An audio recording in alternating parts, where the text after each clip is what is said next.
ये जो गुंजाइश पैदा हुई है और ये जो रिलीफ ओरिएंटेड बजट दिया गया है, इसमें पिछले 2 साल में बड़ी अरक्रेजी हुई है। ये ओवरनाइट गुंजाइश नहीं पैदा हुई।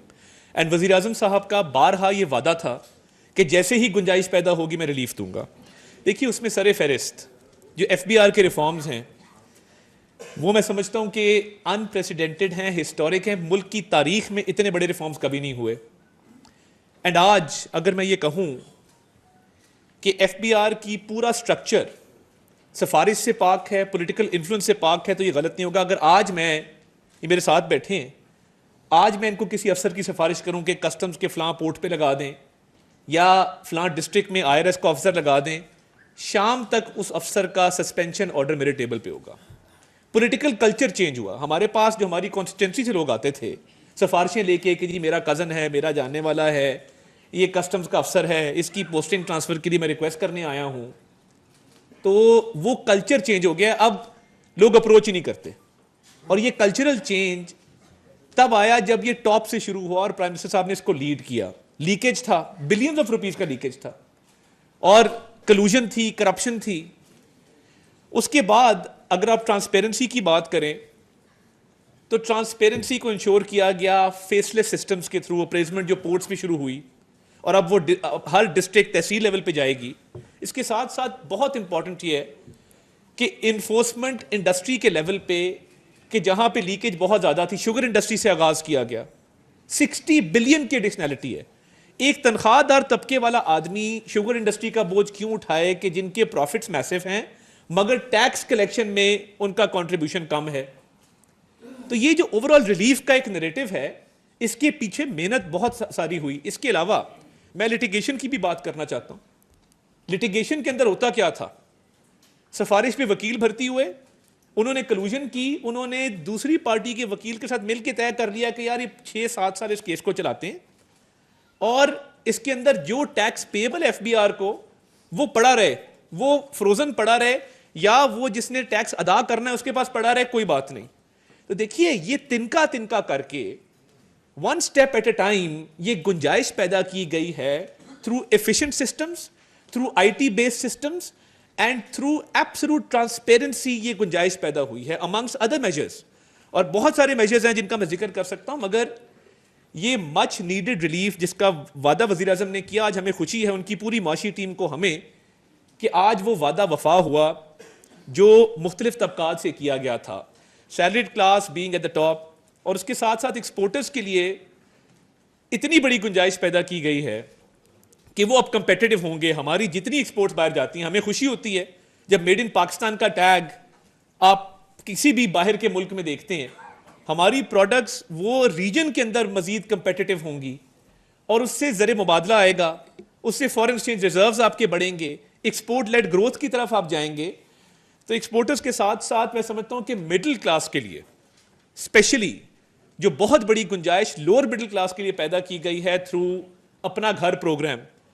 जो डेवलपमेंट और हाउसिंग सेक्टर है, ये सिर्फ डेवलपमेंट और हाउसिंग सेक्टर नहीं है, इसके पीछे पूरी पूरी इंडस्ट्रीज हैं। इसमें सीमेंट लगता है, इसमें सरिया लगता है, इसमें फिटिंग्स लगती हैं। 12 इंडस्ट्रीज हैं जो हाउसिंग सेक्टर को फीड करती हैं पीछे से।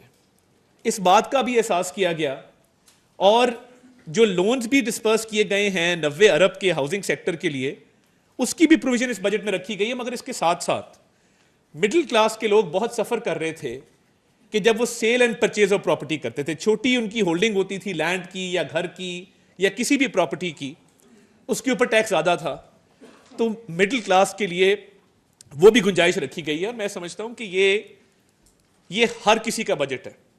ये जिस तरह एग्रीकल्चर की फाइनेंस मिनिस्टर ने बात की, ये मजदूर का बजट है, ये किसान का बजट है, ये तनख्वाहदार का बजट है, ये इंडस्ट्रियलिस्ट का बजट है। और खवातीन के हवाले से देखिए, जो पिंक टैक्स अबॉलिश किया गया है, जो सैनिटरी और हाइजीन प्रोडक्ट्स पे था, बहुत बड़ा स्टेप है। वो 18% से 0% के ऊपर आ गया।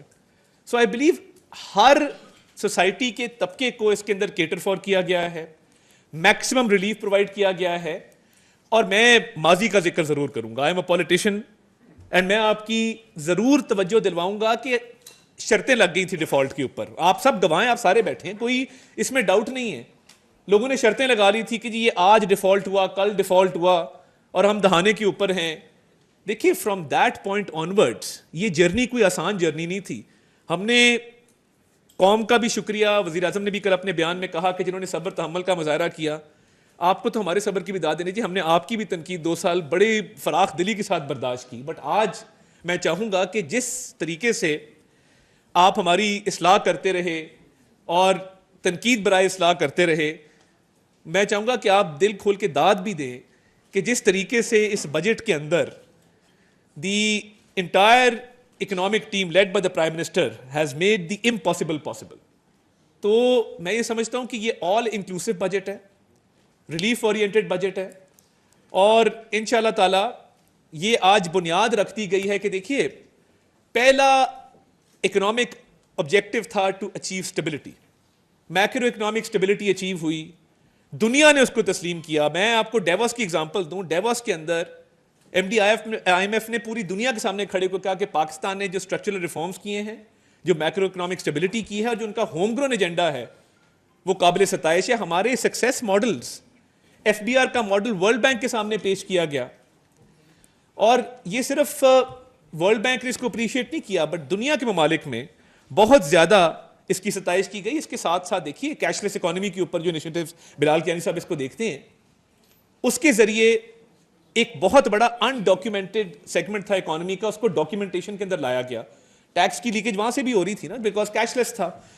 इस दफा रमजान पैकेज को आप उठा के देख लीजिए, डिजिटल वॉलेट्स जितने लोगों के क्रिएट किए गए हैं, एंड उसमें एक और भी आज स्टेप बजट के अंदर फाइनेंस मिनिस्टर ने अनाउंस किया कि जितनी क्रेडिट कार्ड पेमेंट्स या डेबिट कार्ड पेमेंट्स पाकिस्तान से ऑनलाइन होती हैं फॉर एनीथिंग, जिसमें स्टूडेंट्स भी हैं, जिसमें ई गेमिंग वाले भी हैं, जिसमें कोई एसेंशियल प्रोडक्ट्स भी लोग ऑर्डर करते हैं, उसका टैक्स भी जो है वो 5% से 0.5% कर दिया गया है।